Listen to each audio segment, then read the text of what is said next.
بھی نہ آئے وہ نماز میں آ جاتے ہیں اور یا وہاں آتے ہیں کیونکہ آدمی فارغ بیٹھا ہوتا ہے یہ تو ہے. اب اس میں جیسے ہی اس نے اگر مثلا 2 رکعتیں پڑھ رہا تھا، 2 رکعتوں میں آمین تک آ گیا، آمین کے بعد اس نے سورت پڑھنی تھی لیکن سورت پڑھنے کے بجائے سیدھا رکوع میں چلا گیا اور رکوع میں اس کو یاد آیا اوہو سورت رہ گئی. علماء فرماتے ہیں آخر میں سجدہ سہو کر لے گا تو نماز ہو جائے گی. دوسری صورت کہ 4 رکعت فرض پڑھ رہا تھا اور 4 رکعت میں پہلی کو دونوں صورتوں کے ساتھ ہی پڑھا ہے، اب تیسری چوتھی کو بھی صورت کے ساتھ پڑھ گیا. تو علماء فرماتے ہیں اگر فرضوں کی تیسری رکعت یا چوتھی رکعت صورت کے ساتھ پڑھ گیا تو اس صورت میں سجدہ سہو کرنے کی ضرورت نہیں ہے. کیوں؟ علماء فرماتے ہیں کہ فرضوں کی تیسری اور چوتھی رکعت میں سورت کا نہ پڑھنا یہ واجبات میں سے نہیں ہے، نماز کی مستحبات میں سے ہے، اور مستحبات کے لیے جو ہے سجدہ سہو نہیں ہوتا. بات سمجھ میں آ گئی؟ اگر ایک صاحب نے ایک سوال کیا کہ اگر بسم اللہ الرحمن الرحیم پڑھ کے یاد آ جائے، علماء فرماتے ہیں رکوع کر لو، سجدہ سہو نہیں ہے. پوری سورت پڑھ گیا تب بھی آپ رکوع کر لو، سجدہ سہو. اچھا ایک سورت اور ہوتی ہے اس میں، وہ یہ سورت پیش آتی ہے کہ پڑھ تو رہا ہے تیسری یا چوتھی رکعت فرض کی، حکم یہ تھا کہ آمین کے بعد رکوع میں جائے، سورت شروع کر دیتا ہے اور پڑھتے پڑھتے یاد آتا ہے کہ اوہو میں نے تو آمین کہہ کے رکوع میں جانا تھا لیکن میں نے تو سورت شروع کر دی. اب علماء فرماتے ہیں پھر اس میں 2 صورتیں ہیں. علماء نے کوئی بات چھوڑی نہیں ہے. کیا فرماتے ہیں؟ حضور علیہ السلام نے کیا ارشاد فرمایا؟ العلماء ورثۃ الانبیاء. لیکن یاد رکھیے علماء فرماتے ہیں اس طرح کے سوال آپ ان عالم سے پوچھئے جو فقہ کے ماہر ہوں. ضروری نہیں ہے کہ ہر عالم فقہ کا ماہر ہو. حضرت تھانوی رحمۃ اللہ علیہ نے غالباً ایک واقعہ لکھا، علماء نے بہرحال لکھا ہے، ایک صاحب کے ہاں کنویں میں، پرانا دور تک کنویں میں گلہری گر گئی. گلہری جانتے ہیں آپ؟ وہ گر گئی تو اب وہ دیکھا تو پریشان ہو گیا، یہ دور تو تھا نہیں ٹوٹی کھولی، اور وہ پریشان ہو گیا تو اس کو خیال آیا بھئی اب مولوی صاحب کے پاس چلا جاؤں، کیونکہ ایسے موقعوں پر مولوی صاحب یاد آ جاتے ہیں. وہ سیدھا مولوی صاحب کے پاس آ گئے. اب اکابر نے لکھا ہے کہ وہ جو مولوی صاحب تھے وہ حسن اتفاق یا سوء اتفاق، وہ منطق کے تو عالم تھے، بولنا بڑا اچھا جانتے تھے، دلائل کے ساتھ، فقہ نہیں جانتے تھے. اور کنویں میں گلہری گر گئی، اس کا تعلق منطق سے ہے یا فقہ سے ہے؟ یہ تو وہی بتائے گا جس نے فقہ پڑھا ہوا ہوا، جو فقہ ہی نہ پڑھا ہو تو بیچارہ کیا منطق سے کیسے بتائے گا؟ اب وہ پریشان تو ہو گیا کہ ہر میں نے منطق تو پڑھی ہوئی ہے لیکن میں تو فقہ تو نہیں پڑھا ہوا. لیکن علماء نے فرمایا کہ ایک روگ اس کے دل میں آ گیا کہ یار اگر اس کو میں کہوں گا کہ میں تو جانتا نہیں ہوں تو کہے گا تو کائے کا مولوی ہے، یہ بھی نہیں جانتا. اب اس نے کیا کیا، وہی اس کو ٹلانے کے لیے کہا یار بھائی دیکھو گلہری جو آپ کے کنویں میں گری ہے نا، اس میں 2 صورتیں ہیں اور پھر ان 2 صورتوں کے اندر پھر 2 صورتیں ہیں. وہ منطق کا عالم تو تھا نا. نے کہا جی مطلب؟ انہوں نے کہا بھائی دیکھو گلہری کے گرنے کی 2 صورتیں ہیں بھائی، آیا ایک تو یہ کہ تیز دوڑ کے گری ہے یا آہستہ دوڑ کے گری ہے، اور پھر ان 2 کے اندر 2 صورتیں یہ ہیں کہ آیا ظلمن گری ہے یا خود ہی گر گئی. پہلے جا کر پتہ کر کے آؤ. کہا جی میں یہ کس سے پوچھ کے آؤں گا کہ وہ تیز دوڑ کے گری ہے آہستہ؟ بھائی سیدھا جواب ہے کہ جا بھائی کسی فقہ کے عالم سے پوچھ، مجھے نہیں پتا. اب اس کا تعلق فقہ سے ہے کہ اگر ایک انسان فرض کی تیسری اور چوتھی رکعت میں سورت ملا گیا، اور ایک تو صورت یہ ہے کہ اس کو رکوع میں یاد آیا، اوہو میں نے تو سورت پڑھنی نہیں تھی، میں نے تو آمین کے بعد رکوع کرنا تھا، اور اب یاد آیا تو سجدہ سہو نہیں ہے. دوسری صورت یہ ہے کہ سورت پڑھتے پڑھتے خیال آ گیا کہ اوہو فرضوں کی میں تو تیسری اور چوتھی رکعت پڑھ رہا تھا، میں نے تو آمین کہہ کے رکوع میں جانا تھا. اب اس میں علماء فرماتے ہیں 2 صورتیں ہیں. 2 صورتیں یہ ہیں کہ بات کو سمجھیے گا. ایک صورت یہ ہے کہ اس صورت کی ایک پوری آیت پڑھ کر اس کو یاد آیا، یا آیت کو آدھا پڑھنے کے درمیان ہی یاد آ گیا. علماء فرماتے ہیں اگر تو آیت ابھی آدھی ہی پڑھ پایا تھا کہ یاد آ گیا میں نے رکوع میں جانا تھا، تو آیت کو پورا کرے، پھر رکوع میں جائے اور اگر آیت پڑھ چکا تھا تو اگلی آیت نہ پڑھے، رکوع میں چلا جائے، اور سجدہ سہو نہ پہلی صورت میں ہوگا نہ دوسری صورت میں۔ اور پتہ ہے یہ علماء نے آیت پوری کرنے کے لیے کیوں فرمایا ہے کہ آیت کو ادھورا نہیں چھوڑے؟ اس لیے کہ وہ بھی ہماری مہربانیاں ہیں، آپ کی اور ہماری مہربانیاں ہیں۔ بعض علماء نے ایک مسئلہ لکھا ہے کہ نماز جنازہ کھڑے ہونے سے پہلے یہ جو نیت بتائی جاتی ہے، بعض علماء نے اس کو بدعت لکھا ہے، لیکن فرمایا کہ یہ جو اب مہربان آئے ہیں ان کو بتاؤ اب کیا کریں گے، ورنہ یہ کیا کریں گے، نیت کیا کریں گے؟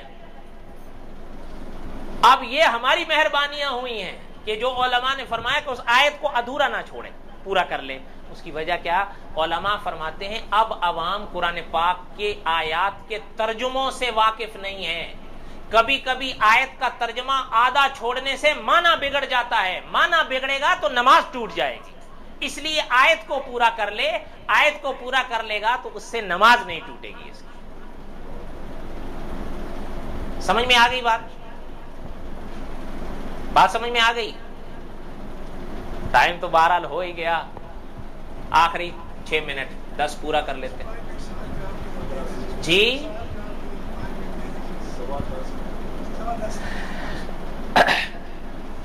اچھا ایک تو یہ صورت ہو گئی، یہاں تک کوئی بات سمجھ میں آ رہی ہے؟ یہ سب آپ جانا کریں تاکہ ہم اپنے بچوں کو بھی تو بتایا کریں، ہم اپنے گھر والوں کو بھی تو بتایا کریں، گھر میں خواتین بھی تو نماز پڑھیں گی، ان کے لیے بھی تو یہی مسائل پیش آتے ہیں، لیکن وہ جب ان کو پیش آتے ہیں تو وہ سوچتے ہیں کہ حضرت صاحب سے پوچھ لیں، اور جب حضرت صاحب سے پوچھتی ہیں تو حضرت صاحب خود ہی تئی دست تو تئی دامن ہوتے ہیں، تو کیا بتائیں گے؟ ایسا ہی ہے کہ نہیں؟ اور پتہ ہے اس کا سب سے بڑا روگ کیا ہے؟ دین کی دل میں وہ لگن جس کا تقاضا ہے نہ ہونا، جس کا تقاضا ہے وہ نہیں ہے، جس کی وجہ سے ہم یہ سب چیزیں سیکھتے نہیں ہیں۔ ورنہ یہ سب چیزیں علماء لکھ گئے ہیں، کتابوں میں موجود ہیں۔ اب ایک چیز اور ہے، اگر دعائے قنوت، جیسے میں نے پہلے تو اشارہ کر دیا تھا لیکن میں بتا دوں، اگر عام طور پر دعائے قنوت کبھی کبھی لوگوں سے رہ جاتی ہے، چونکہ دعائے قنوت پورے دن میں ایک ہی بار پڑھنی ہے اور وہ وتر کی نماز میں ہے، اگر دعائے قنوت رہ گئی، علماء فرماتے ہیں آخر میں سجدہ سہو کر لو، نماز ہو جائے گی۔ اب یہ تو موٹی موٹی میں نے باتیں بتا دی ہیں، اب آخری بات یہ سن لیں کہ سجدہ سہو کا طریقہ کیا ہے، تاکہ بات پوری ہو جائے۔ باقی کئی ایسی صورتیں ہیں جن کی کو مثالوں میں تو عرض کیا جا سکتا ہے۔ اچھا ایک چیز اور بھی بتا دوں، عام طور پر ہمارے لوگ ایک غلطی کرتے ہیں، وہ جب 4 رکعت پڑھتے ہیں یا 2 رکعت پڑھتے ہیں، جب 1 رکعت ان کی پوری ہو جاتی ہے نا، جب دوسری رکعت کے لیے کھڑے ہوتے ہیں، وہ دوسری رکعت کو بسم اللہ الرحمن الرحیم سے شروع نہیں کرتے، سیدھا الحمدللہ رب العالمین سے شروع کرتے ہیں۔ یاد رکھیے اس میں کوئی شک نہیں کہ بعض علماء نے تو ان مرحلوں پر بھی بسم اللہ کو سنت ہی لکھا ہے، لیکن امام طحاوی رحمۃ اللہ علیہ نے بسم اللہ الرحمن الرحیم کو واجب لکھا ہے۔ حضرت کے نزدیک جو انسان بسم اللہ الرحمن الرحیم چھوڑ جائے گا اس کی نماز سجدہ سہو کے بغیر نہیں ہوگی، اس لیے اس چیز کو ذہن میں رکھا کریں، تیسری رکعت ہو، چوتھی ہو، دوسری ہو، اس کو بسم اللہ الرحمن الرحیم پوری پڑھ کے پھر فاتحہ پڑھا کریں۔ اچھا اس میں سجدہ سہو کے 2 طریقے علماء نے لکھے جو حضور علیہ الصلوۃ والسلام سے ملے، خلاصہ میں عرض کر رہا ہوں۔ علماء فرماتے ہیں کہ جب کسی کو نماز میں سجدہ سہو پیش آ جائے، دعائے قنوت اگر رہ گئی یا سورت رہ گئی یا کوئی اور سورت پیش آ گئی، جن کی میں نے چند ایک مثالیں دی ہیں، اب اس میں جب وہ بیٹھے گا سجدہ سہو آخری تشہد میں کرے گا، سمجھ رہے ہیں؟ سجدہ سہو آخری تشہد میں کرے گا، چاہے وہ 2 رکعتوں کا ہے، چاہے 4 کا ہے، چاہے 3 کا ہے۔ اس میں علماء فرماتے ہیں جب وہ بیٹھ جائے گا، التحیات للہ والصلوات والطیبات السلام علیکہ ایھا النبی ورحمۃ اللہ وبرکاتہ، السلام علینا وعلی عباد اللہ الصالحین، اشہد اللہ الہ الا اللہ واشہد ان